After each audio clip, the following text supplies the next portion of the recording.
Now, I don't want to be silly about this, but it is a very passionate subject for you, clearly, because presumably it's about the jobs and livelihoods of people watching this programme and people in business across the UK. You became emotional about it. Just tell us why.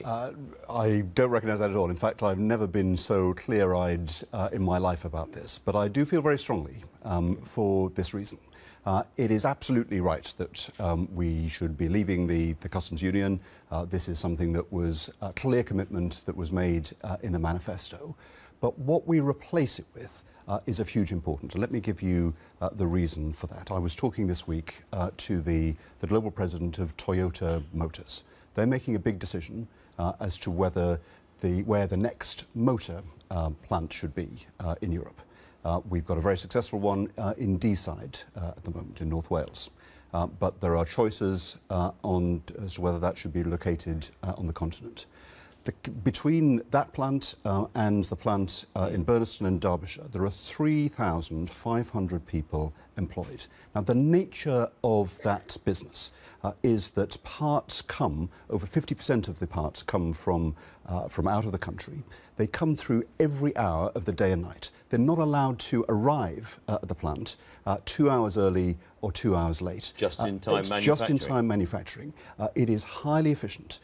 And so what we've always said, what the Prime Minister said in the Lancaster House speech, what she said in the Mansion House speech, what we've said throughout to businesses, is that we will have a customs agreement that has the minimum of frictions. Now, that is crucial because otherwise, those men and women that are employed, and let me just give you one more feature of that. The jobs that are available there, being employed now, and there are many more in the supply chain, the average wage in the motor sector, just to take that example, is £36,000.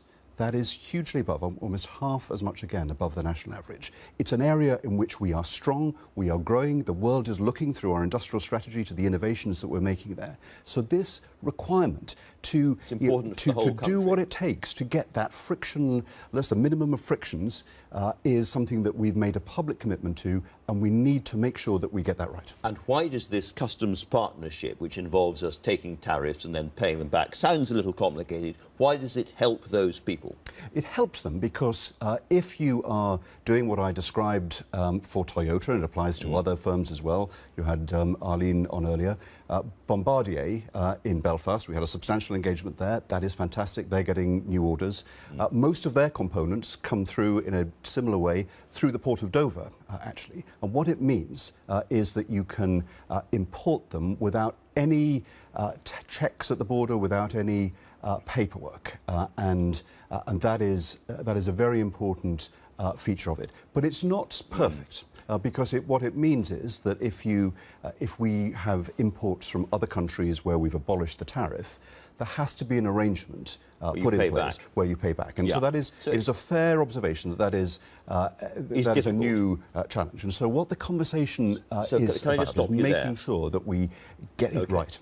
Because there are those of your colleagues who say that going down this route would be a denial of Brexit, cretinous, and that after the cabinet discussion that you were part of, it has been destroyed as an option. It's not on the table any longer. Is it on the table? Yes, so it was actually, as is so often the case, if you were part of this discussion, it was a much more professional, collegiate discussion than you'd ever think from the reports about this.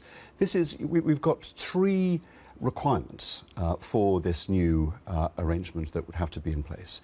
There is to minimise frictions at the border, as I've said. Yep. It's also to make sure that we can conclude free trade agreements as a sovereign nation with other countries, and as you were discussing with Arlene there, to make sure that we avoid a hard border in Northern Ireland. So these are challenging, and so it was a substantial discussion to see what we can do to be able to achieve all three.